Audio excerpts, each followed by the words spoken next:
Растений трихомы могут выполнять совершенно разные функции, но в данном случае это холодное оружие.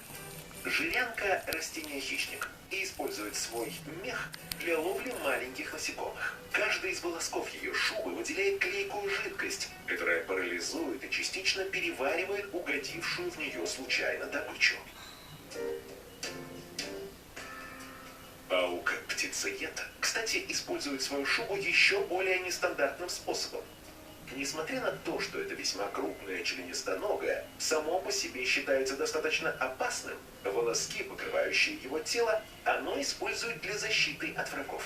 Так, в случае опасности, паук поворачивается к противнику задом и начинает ногами стряхивать с себя свои жгучие, очень ломкие и зазубренные шерстинки на землю. При попадании на слизистую супостата в нос, глаза или рот они способны вызвать сильный дискомфорт и аллергию. Иногда меховой наряд можно использовать для обороны. Например, паук-птицеед. Это большой, очень мохнатый паук.